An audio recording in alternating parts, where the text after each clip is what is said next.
Cette semaine, je vous montre comment j'ai fait mes supports pour jouer aux cartes.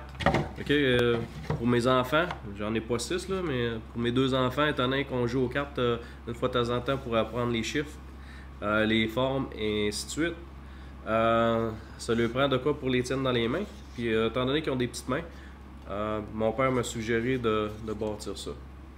Okay. Celui-là, il y a un morceau de chêne qui a changé de couleur avec le vinaigre. Ça fait mauve noir. Ça fait très spécial. Tout ça, ça a été fait avec du bois de palette. Comme la plupart de mes projets, je prends du bois de palette. Celui-là, c'est le 2x4 qui tiennent la palette ensemble. Je les ai coupés à une distance plus facile à travailler sur mon bantier. Après, sur mon bantier, je les ai tout simplement nettoyés, puis je les ai mis à la grandeur que j'avais besoin. Je les ai numérotés en 2 morceaux pour pouvoir les scier en 2 et avoir le même grain. La raison pourquoi je les scie en 2, c'est pour y insérer un morceau de chêne entre les deux. Puis le morceau de chêne, c'est toujours aussi un morceau de palette. Étant donné que j'ai pas beaucoup de serres pour le bois, j'en ai seulement que 5, j'utilise les mêmes serres pour coller tous mes morceaux. Je les fais en partie, je en colle 3 ensemble avec un morceau de chêne entre les deux. Puis je fais ça sur tous mes morceaux. Un coup assemblé, ça a l'air d'un gros bloc de bois, mais ils sont pas tous collés ensemble.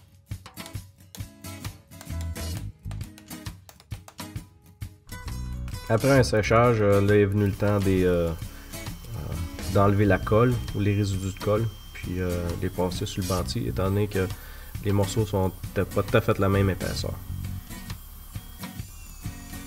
Si j'aurais pas eu un planeur, je l'aurais tout simplement fait avec un papier sablé pour nettoyer les 2 surfaces.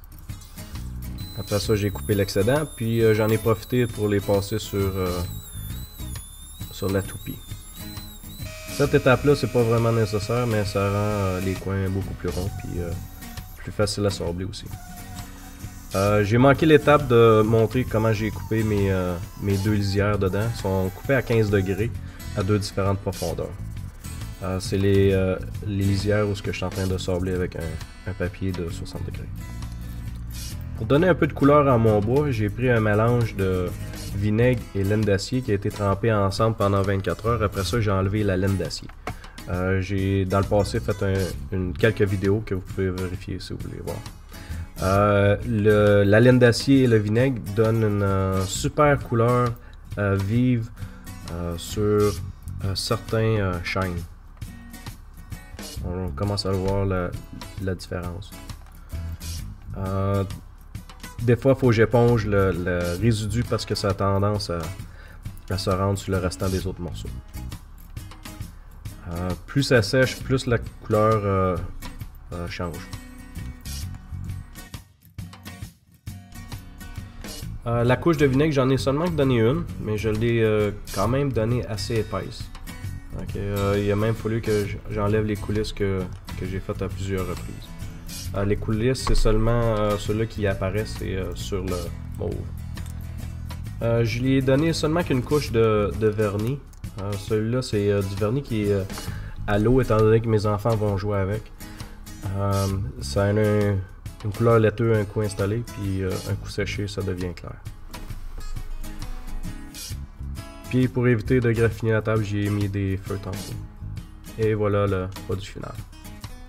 Là, on voit très bien les 2 traits ici à 15 degrés à 2 différentes profondeurs pour que les cartes soient visibles de la rangée avant et de la rangée arrière. Si vous avez mon vidéo, n'oubliez pas de le partager avec vos amis. Puis on se revoit dans le prochain. A plus!